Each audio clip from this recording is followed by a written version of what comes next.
I believe we're about to have a visitor. Oh, interesting type. Most unusual, I'd say.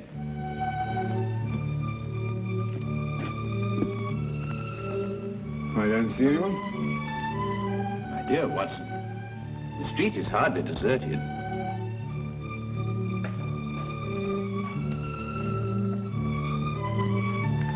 No, I don't mean that. I see one or two people, of course, but nobody appears to be interested in this flat. Watson, for the past 5 minutes, that young man's been summoning up courage to call on us. He's vacillated between doubt and decision, fear and fortitude. Ah, at last fear is conquered. Fortitude is the victor. Well, I suppose you've deduced the whole thing.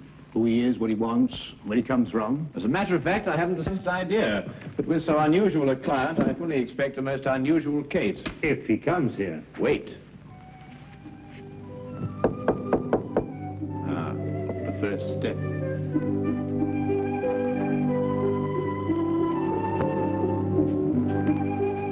Is this Mr. Holmes' flat? It is. Won't you come in?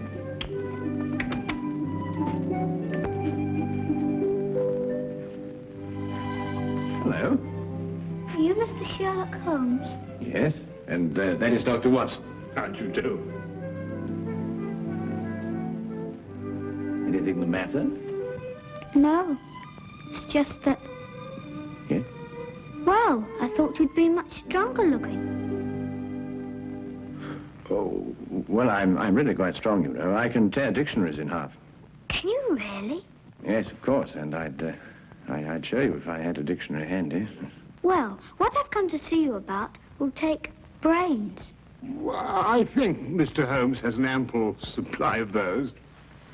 Now, wouldn't you like to sit down? Oh, thank you. Hello there, my boy. Cup of tea? No, thank you, sir. I'd like to get right down to business. Oh, good. Well, my name is Andrew Fenwick. I'm 11 years old, and I live at number 17 Dudley Court, Upper Spimment Street. Splendid. Now, what appears to be your difficulty? Mr. Holmes, my father's disappeared. Disappeared? Yes, sir. His name is Herbert Fenwick. He's a bookkeeper at Rondale Industries. He's tall and wears glasses. Will you find him for me? I'll do my best, Andrew, but first you'd better tell me the whole story and anything else that may matter. Well, sir, Dad's always been the happiest and most wonderful person in the world. Each night he'd come home and joke and tell funny stories. And every Sunday we'd take bicycle trips or fly our kites or something like that. You might see he was a pal of mine instead of just a father. I understand. Go on. Well, sir, starting a few months ago, Dad began to act in a very peculiar manner. You mean he stopped being your pal? It was more than that, Mr. Holmes. Dad began to leave the house for days at a time. He wouldn't tell Mum and me where he was going or when he'd come back. Just acted mysterious and was as jumpy as a cat. When was the last time you saw your father? Over 3 weeks ago. That's why I'm so worried. Usually he'd be gone for a day or two. Mr. Holmes, I'll give odds he's in some sort of trouble. And I bet Jack Driscoll is behind it all. Jack Driscoll? Yes, sir. Just before Dad left, the last time, he told Mum and me what to say in case this Jack Driscoll came round the house looking for him. We were to say that Dad had gone to Scotland to visit his brother. And that's got me worried too. Why? Because Dad hasn't got a brother. Have you ever seen this Mr. Driscoll? No, sir, I haven't. I don't know a thing about him, but I don't like him. Why hasn't your mother been to the police about this? I suppose that's because Dad told her not to do a thing about it. That no matter what seemed to happen, she was just to wait and have faith. But it's over 3 weeks ago. I just couldn't wait any longer. Then your mother doesn't know you're here? Oh, no.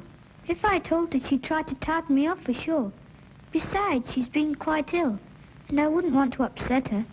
Your mother hasn't been well?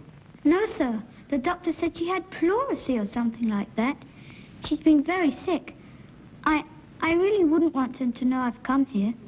Your visit will be held in the strictest confidence. Thank you, sir. And you will take the case? I'll look into it immediately.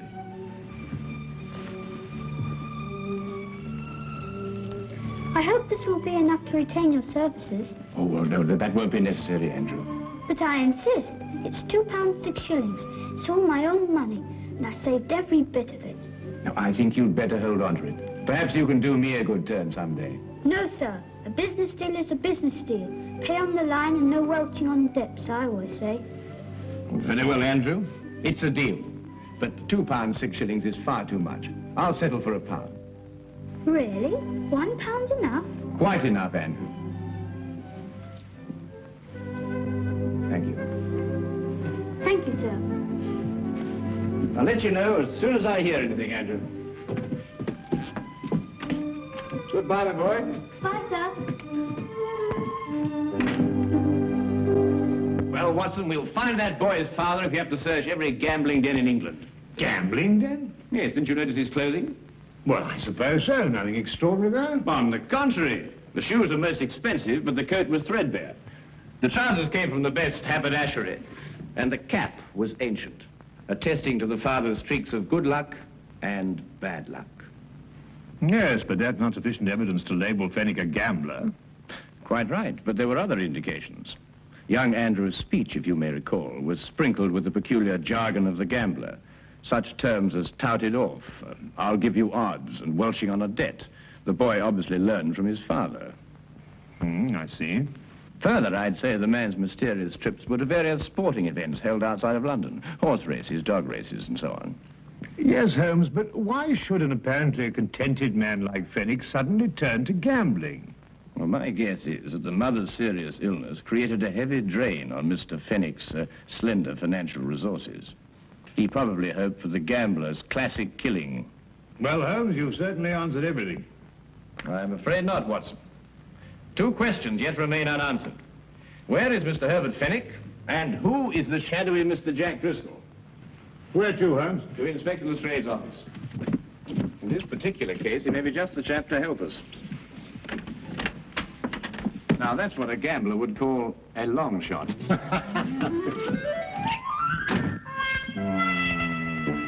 Driscoll. Jack Driscoll. Oh, yes, I remember him. He was in the coal business. Oh, no, Lestrade. I don't believe the Driscoll you're referring to has any bearing on this case. Stockbroker? No, I don't think so. Parliament? No. Railways? No. Musician? What? If you'll excuse me, sir. Now, what is it? What is it, Wilkins? Jack Driscoll, sir. Alias Jack Ellerslie, alias Gerald Jackson, sir. Arrested 1891, suspicion of murder, released. Arrested 1892, burglary, convicted and served 1 year. Arrested 1894, suspicion of forgery, released. At present believed involved in illegal bookmaking practice. Whereabouts unknown, sir. Now, that unsavory brew sounds much more like our cup of tea. Tell me, Lestrade, in which of the various sporting spheres is Mr. Driscoll most active?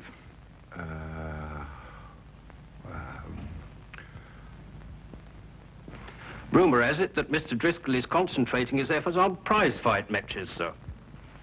Well, thank you very much for your assistance, Inspector.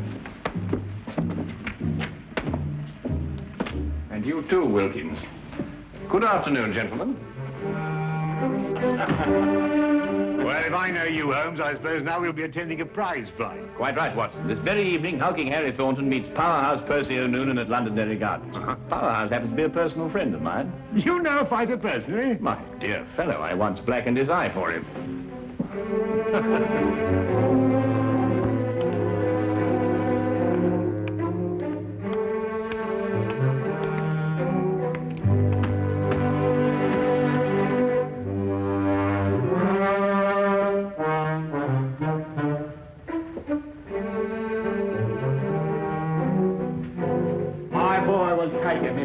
Because he thinks. That's the kind of fighter I like, a fighter with brains. A very good combination, Mr. Finnegan. The best. Sometimes you makes a mistake. You sees a fighter what? It's hard, and you think maybe you got a champion. But if he don't think, nothing. You understand? Oh, yes, perfectly. Tell me, Mr. Finnegan, have you got... Excuse me. It's time Percy got started now. You can take him up now.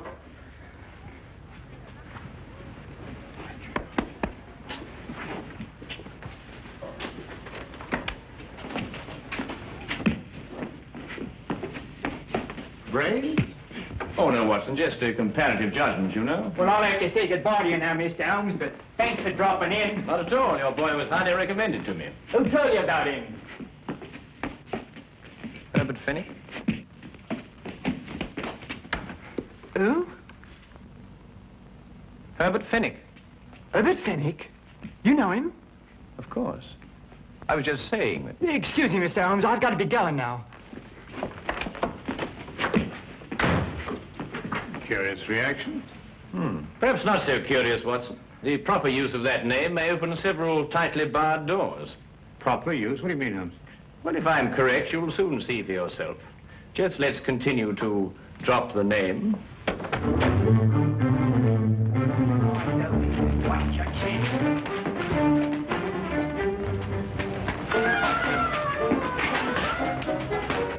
That's it now. Hold it. Hold it. Keep your eyes open. Right.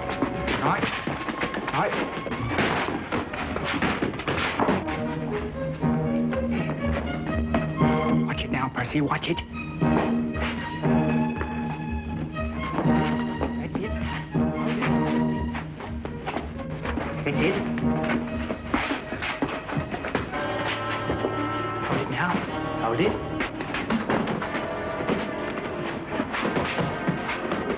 That's right. Keep your eyes open. Keep your eyes open. Now!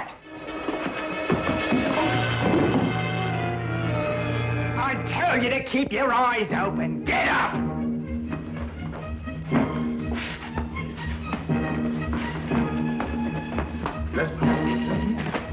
Good old Herbert Fennick. I must remember to get his advice on next week's card. You know, it's a pity poor old Bert Fennick couldn't come with us this evening. Yes. Do you know what old Herbert Fennick told me this morning? No, what did Herbert Fennick tell you this morning? Did you hear that? You know, Watson, it's not every day you can meet a man who'll give you insight. Sounds like just what Driscoll's been looking for. I told you that they met it. You remember I said... What are you waiting for? that we met a chap like... Don't like taking them either. They might get roughed a bit later, then somebody says they saw him leave with us. Do you think the street would be any better? You know him? Mr. Holmes, the big one is. He knew Percy. Didn't catch the other bloke's name, but he looks like a fighter I used to know. Got the sack for using unfair tactics. I figured he was a bad one. Got a nasty look about him. Well, if he tries anything, don't expect any Marquis of Queensberry out of him. Use some of your own tactics. Righto. Get to it now before the Upton leaves. Let him know we mean business right from the outset. Stand by, Watson. I think we shall have company in a moment.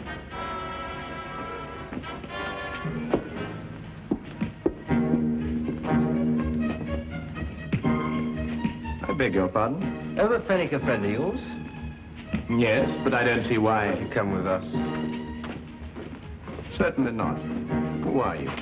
It will be much easier on you if you don't make a fuss.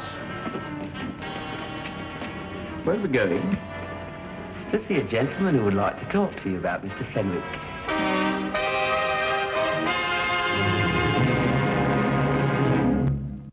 All I want to know from you is where you saw Fenwick last.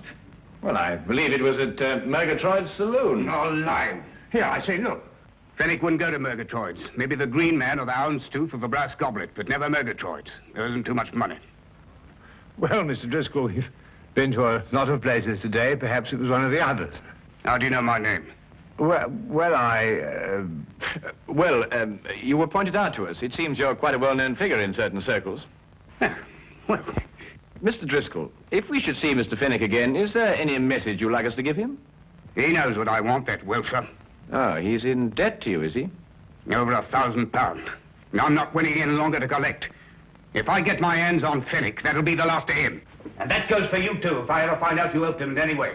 Now, get out of here.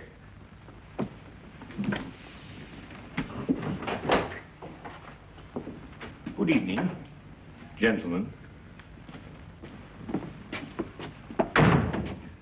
People just don't have any manners anymore. And this is not the time to instruct them. Come, Watson. Well, I only hope we're going to a place where they appreciate proper behavior and the finer things of life.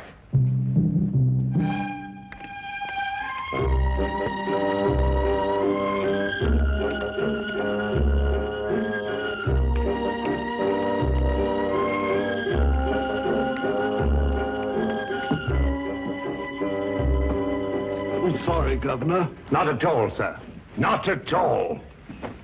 Oh, really, Holmes? We've been to the Coach and Horses, the Green Man, the King's Head. We've interviewed dozens of disreputable characters. Must we go through all this process again? I'm afraid so, Watson.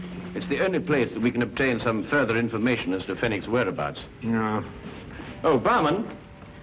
Yes, sir? 2 pints of mild and bitter, please. Oh, and some information.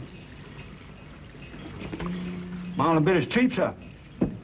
But not the information, eh? Oh, no, sir.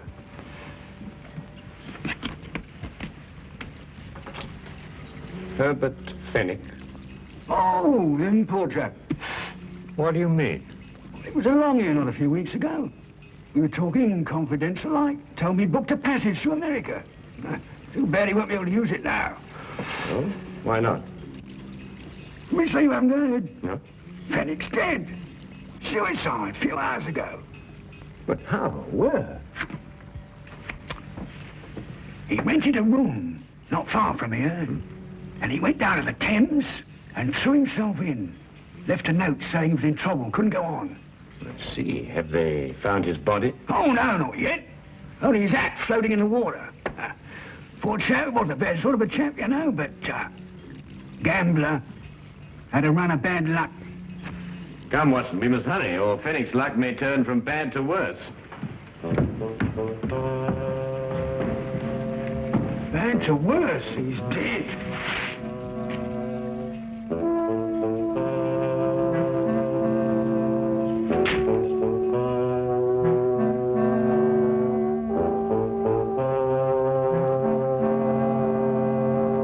Well, there you are, Holmes. What more do you want?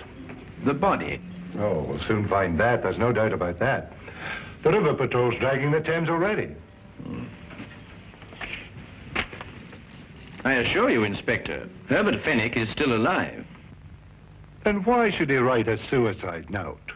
Surely the question is, why should Fenwick write a suicide note in such explicit detail? Listen, this is a terrible thing to do, but I have made up my mind. It is the only way to end my difficulties. Today at 6 p.m., I'm going to the Thames. I will jump from the Hertford Bridge. Forgive me, but have faith. Signed, Herbert L. Fenwick. No, Holmes, I can't follow that line of reasoning. Then perhaps this may convince you. Take a look at that hatband with Fenwick's name on it. You'll notice that it's absolutely brand new, whereas the hat, of course, is unmistakably old. You mean then, Holmes, that Fenwick here had his name put into his band in the last 2 or 3 days? Exactly. Merely a ruse to make people believe that he committed suicide. Yes, but why should a man say he's dead if he isn't? Well, to avoid his muscular creditors, for one thing. If they believed the reports of his death, they'd have no choice but to write him off as a total loss. Yes, but if he's still alive, somebody's bound to see him sooner or later. Not if he's made plans to go to America. All right, then. I'll have an alarm sent out to all the ships in port. I'm afraid, Lestrade, that'll be too late. Now, what do you mean? Because he has no money. He needs it badly, and he needs it quickly. And there's only one way in which he can cover both his needs. What way is that, Holmes? Robbery. What, do you think he'd take the chance? Of course he would. Fenwick's desperate. And in any case, there's very little chance when one considers that no one would suspect a dead man of committing the crime. Now, Holmes, what am I supposed to do? Warn everybody in London that a robbery's going to take place? Oh, I wouldn't go as far as that, Lestrade. I judge that Fenwick will strike at one of 3 places. The Wagon and Horses, the Green Man, or the King's Head. I say, Holmes, how can you narrow it down to that? Because Fenwick can feel certain that everyone in those places has heard the news of his death. Therefore, no suspicion could be directed at him. I don't know why I let you talk me into these things. Then you'll assign men to cover the Wagon and Horses and the Green Man? Yes, yes. Good, but there isn't much time. You'll have to get on with it immediately. All right. You know, sometimes you're worse than the commissioner.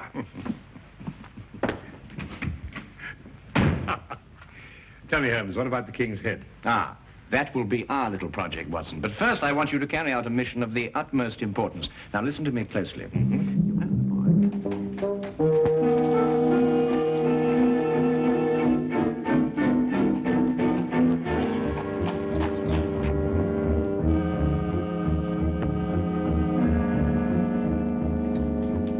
Yes, I've seen him come and go.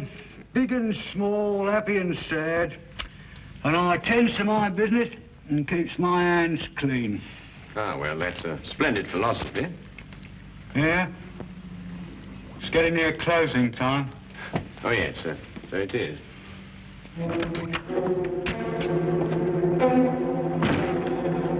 Put your hands up. I'll take that if you don't mind.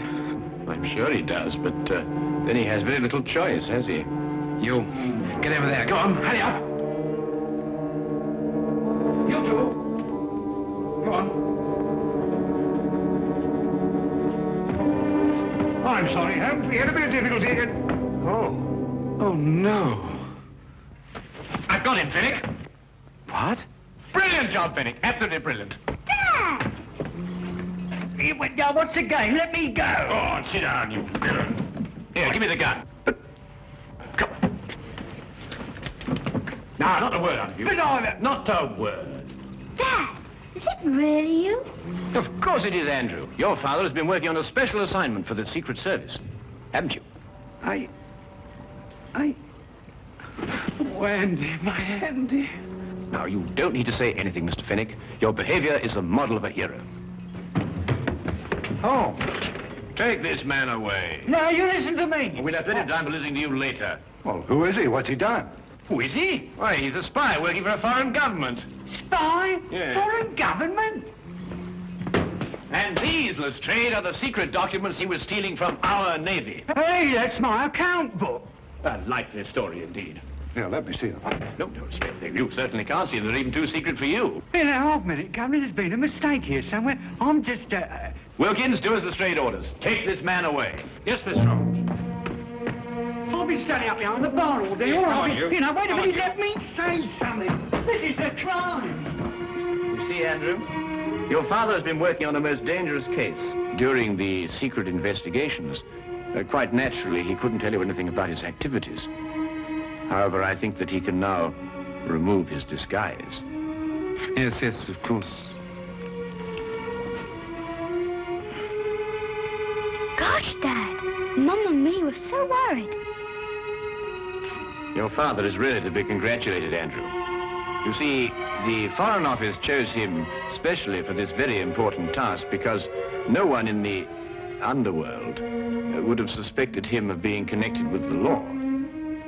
Mr. Holmes, I don't quite know how to thank you. Well, Fenwick, now the job is done. Of course, you'll have to return to your old job and take up the strings of your old life again. But if I know you, you'll work hard, meet all your obligations, and carry on like the splendid citizen you are. That's just what I'm going to do. I'll never leave my family again. Then good night, Mr. Fenwick. And good luck. Come on, Andy. Let's go home. Oh, Andrew, I've just remembered something. Here's your pound bag. Golly. Come on, sir. Stray, I just had a sudden thought. I think perhaps you better release that bartender. He must be getting rather upset by now. Holmes, either you've gone insane or I have. No more insane than usual. After all, everyone is entitled to make a mistake. Scotland Yard does sometimes, you know. I'm at least entitled to one. Good night, Inspector.